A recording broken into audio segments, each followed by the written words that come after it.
First, I offer my obeisance unto my most worshipful spiritual master, Nityalila Pravishta Om Shripada Padam Aradhitam Shri Srimad Bhakti Vedanta Narayan Goswami Srila Gurudev. And also to all our spiritual masters, our disciplic succession, and to everyone assembled here, please accept my pranam, my obeisance. Hare. I want to talk a little bit tonight about how we can transcend bondage to our karma, how we can transform our destiny and live a divine life. So in the Bhagavad Gita, Sri Krishna teaches Arjuna about 5 eternal principles. Ishvara, the supreme controller; Jiva, all living beings; Maya, material nature, energy; Kal, or time; and Karma, what we know of as fruit of reaction or destiny, manifest destiny in our lives. Of these 5, they're all eternal. However, for the jivas, us, people, spiritual beings in material bodies, we can transcend karma, our bondage to samsara, the cycle of birth and death. And Krishna teaches that process in the Bhagavad Gita. And when we transcend samsara, then we also transcend the limitation of kal, or time, and material world around us. And then we can live truly the divine life. So, to illustrate how we can transcend our karma, live the divine life, I'd like to just tell a short story from our Vedic histories, as taught to us by our teachers in India. So once upon a time there was a kingdom in India, thousands of years ago, and the king and queen gave birth to the first son, the prince regent. And he was a very beautiful, attractive boy. The first day when he was born, in the royal families in India, they would have a nursemaid, someone who takes care of the children. So she saw this beautiful baby boy, and she had naturally, her motherly instinct, her love and affection came towards him. And she thought, though, I want to find out what his destiny is. How will he live? What will happen to him? And so what she did is the night that a child is born, in our Vedic tradition, we understand that Lord Brahma, the architect of the material universe, he comes at night and he will write the destiny of the child on his forehead. I understand, we follow palmistry or astrology, all these things, or reading of the forehead, these are all interconnected. And it means that we have certain circumstances and environment and destiny in our life that is, to one extent, predestined. And we have the free will to act within that, which will result in our future karma. So, what she did is that night, she was very intelligent, and she thought, she laid down in the doorway, the prince's room, the baby boy, blocking the entrance. So when Brahma came that night, he wouldn't step over her. Brahma came in a spiritual form, but it is etiquette in India that you don't step over someone, their leg or their arm, or if they're laying down. If you step over them, it's said that all your spiritual merits, all your punya, sukriti, everything will at once be destroyed. So Lord Brahma, he manifested there before her, gave her darshan, and prayed to her, dear lady, please move aside so I can go and write the destiny of this boy on his forehead. But she said, no, I won't move aside. Only when you tell me what will his destiny be, then I will move aside. But Brahma said, that is against my dharma. I cannot tell this to anyone. It's not revealed to anyone. I must do this, so please move aside. But she was very stubborn. She said, no, only when you tell it to me first or after, then I will let you go.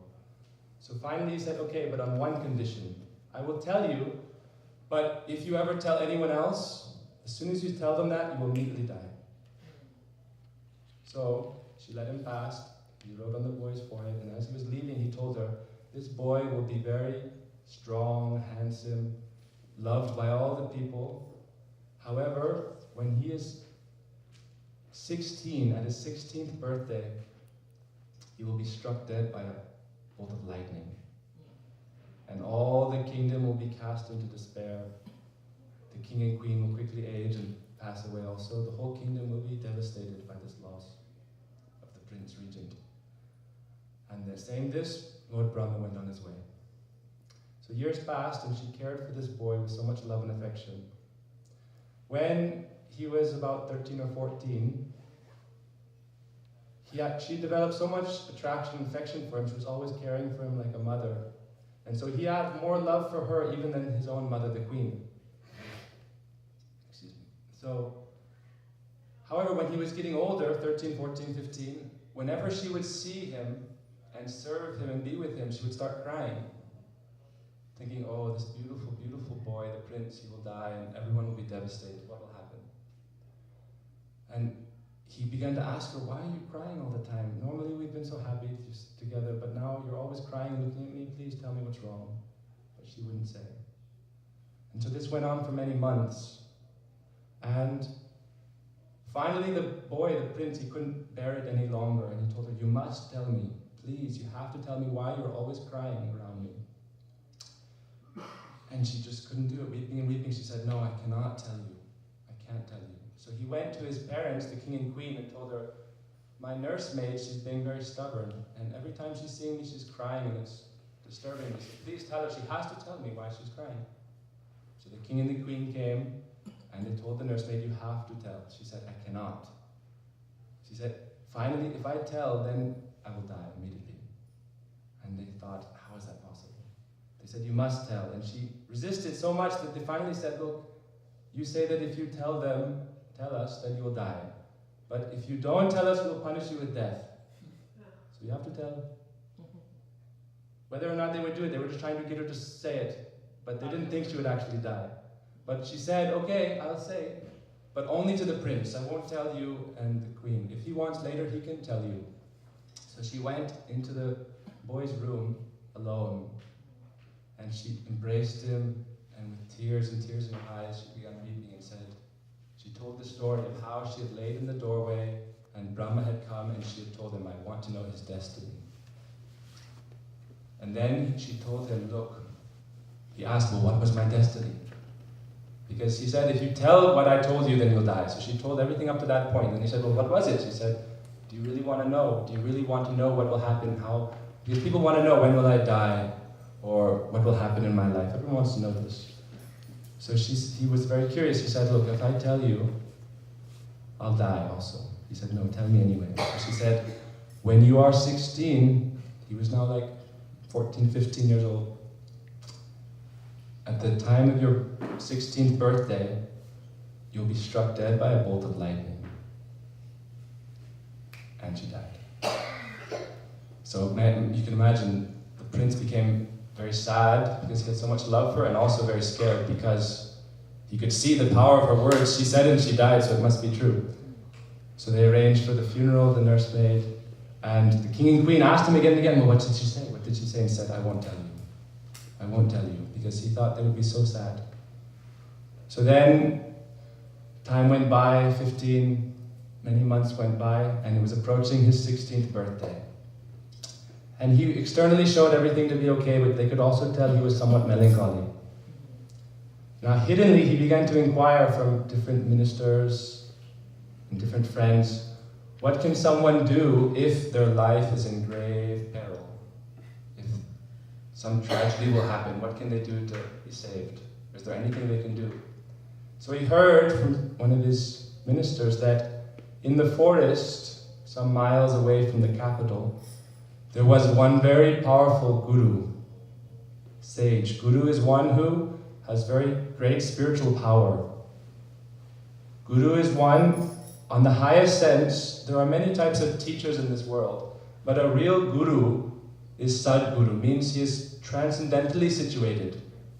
And our Vedic Shastra, the scripture, says that a real guru is he who is actually beyond the bondage to karma. And it is said in our scriptures, Na karma bandhanam janma vaishnavanam cha vidyate Vishnu anucharatvam hi moksham ahur manishina. It means that someone who is transcendentally situated, who is living the divine life, they are not bound to the laws of karma. Karma bandhanam na. They are not bound to it. They are beyond it. Why? Because they are always transcendentally situated in the service of the Supreme Will. Therefore, this law of karma doesn't apply to them. They are nitya but mukta. Eternally liberated. Most beings were bound in samsara. So we have to go through birth, death, old age, and disease. And we are bound to our karma, our destiny. But these gurus who are transcendentally situated, it doesn't apply to them. And they can also, if you take shelter of them, they can also liberate you from bondage to samsara and make you mukta, liberated. They can give you salvation. That's what the end of the verse says, moksham. Moksham means liberation, mukti. Ahur manishana. By taking shelter of them, they can grant salvation. So hearing this, the prince became very curious and he thought, okay, I will go and take shelter of this guru and see if he can save me. So at midnight, before his birthday, he secretly left the kingdom, took his horse, his steed, and he took the horse, galloped into the forest, went to the ashram with the sage, the guru, and prostrated before him, flat on the ground, in submission. And he said, please protect me, I take complete shelter of you, I surrender unto you, please help me. So being very compassionate, the guru lifted him up. He obviously knew he is the prince. Guru is also, he has divine knowledge. And he knew this is the prince, so he embraced him. And then he said, oh dear boy, what is the difficulty? And the boy told him, oh, when I am, my 16th birthday is tomorrow, it's my destiny to die. So the guru said, okay. He was sitting on his bed, wooden bed, like this. And he was doing his meditation, his dhyan, his mantra japa, like we do kirtan. The sages and the gurus, they perform kirtan, congregational chanting. They do silent meditation, and they also do japa. So he said, while I'm sitting here doing my mantra, my meditation, and my japa, the whole time, the whole day, you just sit under my bed. No harm will come to you, I guarantee it. So the boy went under the bed of the guru, the sage, and what happened, then a very great storm began to brew up in the whole area, the whole forest. As the hours went on, his time of birth was approaching in the morning. So all around them there was thunder and lightning and great rain shower. Trees were being blown back and forth. And the boy was very scared about it. At any moment I might be struck dead. But even though as time went on more and more, there was lightning all around them, thunder and the rain, everything, trees flying here and there. But in the ashram, right where this guru was present, and under the boy, there was no disturbance whatsoever, just like the eye of the storm. And he was completely peaceful. This went on for many hours. Many hours this went on, and he was thinking, what will happen?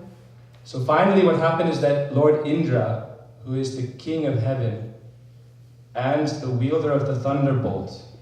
I don't know how much you know about Hindu mythology, but I don't want to get too in depth with it. So Indra is the king of heaven, and his weapon is the thunderbolt. So it was his duty, his dharma, to kill this boy.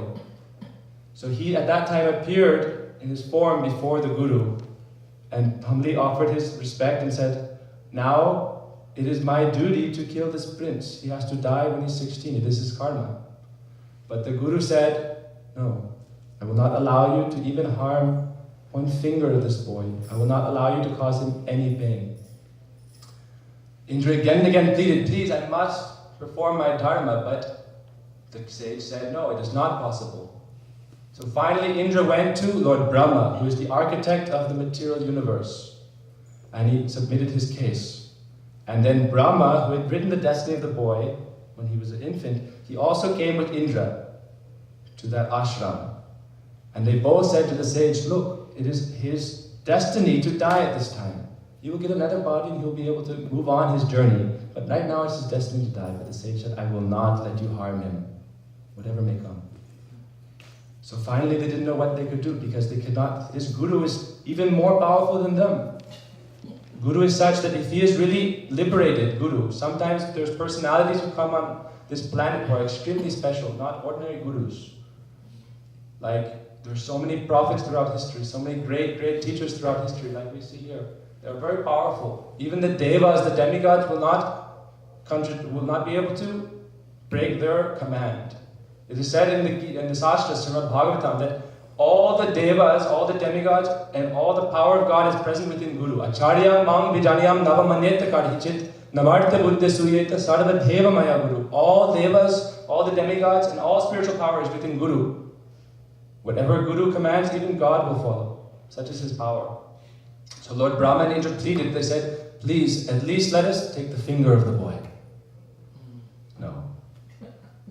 Let us take the fingernail. No. Let us take the very tip of the fingernail that is past, at the very edge. And then we'll close the case and go on our way. That this Guru had the power to change the destiny of the boy. And Lord Brahma, the creator, Indra, the king of heaven, submitted before him. And so the Guru said, okay, your prince, you can put your finger out from under the bed. And he told Indra, you can cut just the little tip. And it can't hurt the boy. I don't want him to be hurt at all. So we know, like at the very edge of the fingernail, you can cut it and it doesn't hurt. So at that time, Indra cut the very tip and went on his way. You can imagine this prince, how much indebtedness he felt then to this Guru. And he offered his obeisance and said, wow, he submitted himself completely and said, how can I serve you? That a real disciple, he will think, how can I serve? That is the Dharma. The Dharma of the soul actually is how we can lovingly serve. And Guru will teach us you can serve people by bringing them a spiritual message. You can serve how you can serve the divine, how you can live a beautiful divine life in loving service.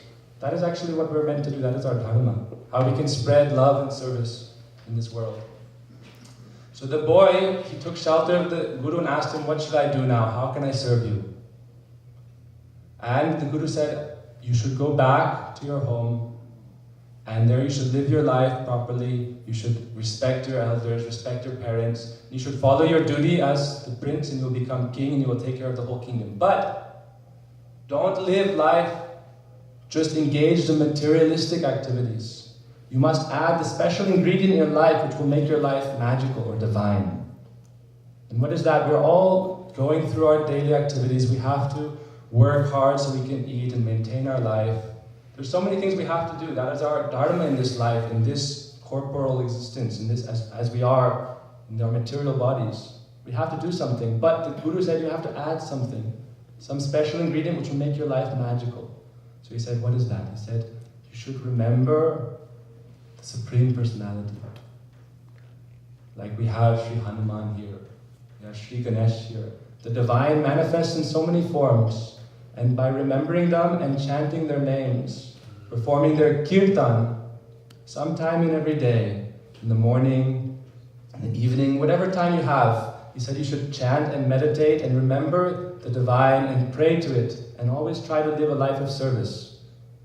And in that way your life will be magical and divine. So he told the boy like this, and he told, this is the power of mantra. Mantra is so powerful that mantra is that which liberates the mind and the self from bondage. Mantra, mantrayati iti mantra. What liberates the mind from material bondage, that is the mantra. So we are chanting mantras here. What we've been chanting is called the Hare Krishna Maha Mantra. It is the great mantra for deliverance. Hare Krishna, Krishna Krishna, Hare Hare, Hare Rama, Rama Rama, Hare Hare. This mantra is very powerful because in this mantra, the divine is present in masculine and feminine energies, both.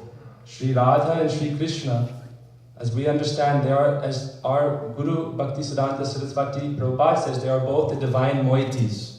Means two halves of reality which are inseparable. The feminine principle and the masculine in the supreme divine personality. So when we're chanting this mantra, Hare is the name of Sri Radha, who captures the mind of the supreme personality, who is Krishna. Krishna means the all-attractive one. Everyone is attracted because he's the most beautiful, the most powerful. Everyone is attracted towards whatever you are attracted to in this world. The power, the thing you are actually attracted to is the power of Krishna within that, to whatever degree. Bhagavan or God is he who has the most beauty, the most strength, the most opulence, the most wealth, the most renunciation, the most fame. The best of everything is with him. So whatever we see in other people that we are attracted to in them, that's actually we're attracted to Krishna in them. That particle of whatever beauty or whatever glory is within them, that is the manifestation of the energy of God. So actually we're all attracted to Krishna. But we are trying by this mantra to become directly related to Him. We want Him to be manifest in our own life. And by that way, by chanting these mantras, we can live the divine life. And it's not so difficult. Our Gurudev, we're all actually very fortunate that we've come in contact with different great teachers or gurus. Most of us here are the disciples of Srila Bhaktivedanta Narayan Goswami Maharaj. You can see there. And I think we can all say that he really transformed our lives for the better.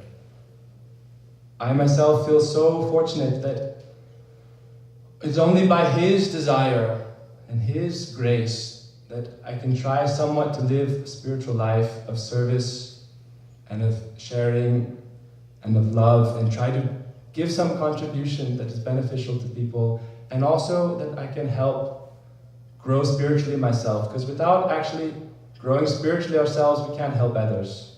So by his mercy alone, we have had this chance we're actually all assembled here by the grace of Guru, because Guru, he is described to be mercy incarnate. When God's heart melts seeing the plight of the suffering souls in Maya and bondage, then he sends Guru to this world. And Guru is he who can take us from this world and bring us to the spiritual world, where we can eternally reside in a blissful life of love and service. Bhakti Yoga. This is the Bhakti Yogashala. Bhakti Yoga means yoga through divine love. Yoga means union, and Bhakti is devotion or love. So we are following the path of Bhakti Yoga, as Krishna says. Other processes are very difficult, but Bhakti Yoga is very simple and very easy. All you have to do is cry out with love, like a mother has love for her child, like a husband and a wife have love for each other, like a lover and beloved have love for each other. We pray, we're trying to develop love for Krishna and Srimati Radharani like we would have love for our family members. That is actually our goal. We have a very simple process. We want to develop pure love and affection. And how we can do that is by chanting these kirtans and by trying to understand what our real spiritual essence is and follow our true dharma in life. And then we can really attain great benefit for ourselves and for everyone else. So thank you all for coming here and for allowing me to speak a little bit. I myself feel very blessed to have heard such wonderful kirtans from all these elevated personalities. It was very empowering. If you will tolerate for a minute, then I'll just I think we'll have time. We can do as much kirtan as we want. Anyone can feel free to go anytime.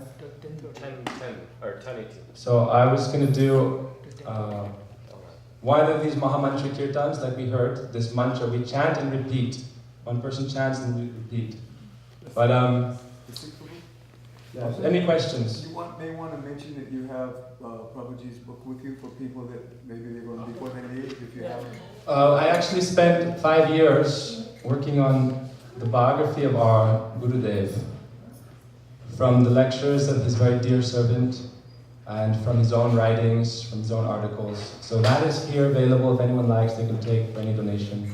There. It was a labor of great effort and great love. So that is available for everyone. I'll just do a short Mahamantra Kirtan and a little song, and then we'll have more Kirtan. And again, thank you all for coming, and you can feel free to leave at any time.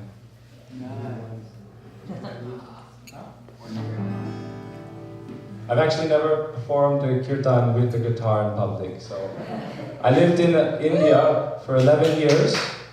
This is the debut. I lived in India for 11 years in an ashram, and we never had a guitar, so. But for some reason or other, I guess I was attracted to it because my parents, they grew up in different areas, but when they married, they were in the 70s in New Orleans, and they played as street musicians for a living in New Orleans for many years. And then growing up also, my mother, she plays a lot of music, and my father also, they played the guitar and dulcimer. Very beautiful, actually.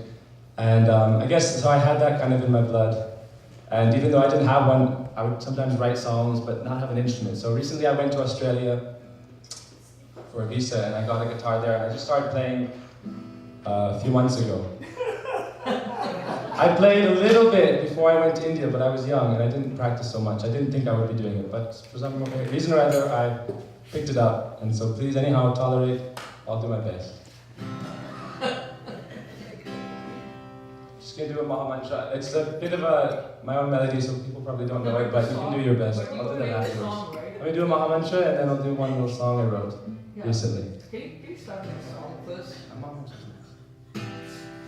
The song is faster. Oh, okay. Amazing song, right? I think so.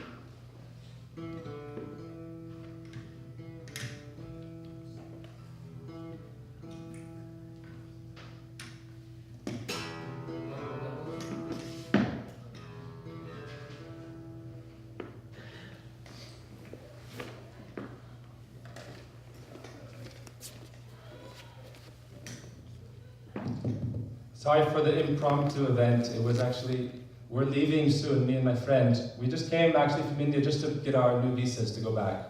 We just want to go back to the ashram because it's such a blissful life there. So we have about 150 people living there from all over the world.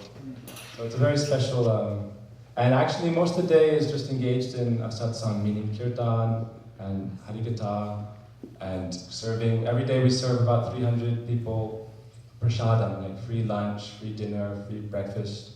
Anyone who comes, they can come, and actually people come from all over. They come and they're surprised, like no one asks me anything, I just come, sit down, line, take prasad as much as I want, and go, and there's no like tickets or fee or anything. So anyway, we're very happy living there, and we're planning on going back. We came just a few days ago, immediately got our visa, and our ticket is on the 28th, so we might see you again in 10 years. God willing, who knows, maybe earlier. Or maybe they'll be here for summer. So.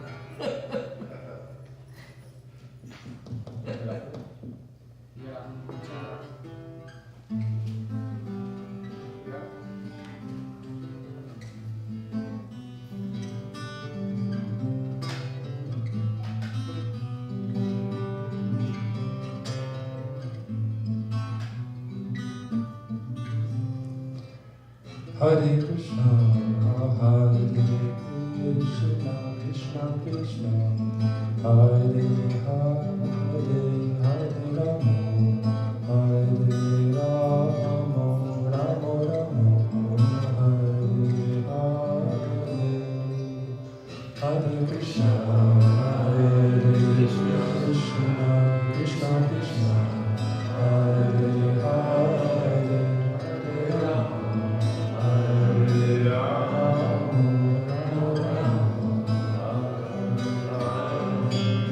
Hare Krishna, Hare Krishna, Krishna Krishna, Hare Hare, Hare Rama, Hare Rama, Rama Rama, Hare Hare, Hare Krishna, Hare Krishna, Krishna Krishna, Hare Hare,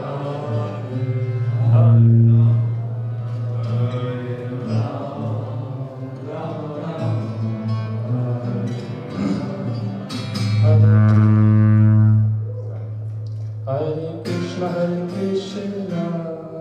Krishna Krishna Hare Hare, Hare Rama, Rama Rama, Rama Hare Hare, Hare Krishna Krishna, Krishna Krishna Hare Hare Rama, Rama Rama Hare Hare, Hare Krishna Krishna, Krishna Krishna Hare Hare,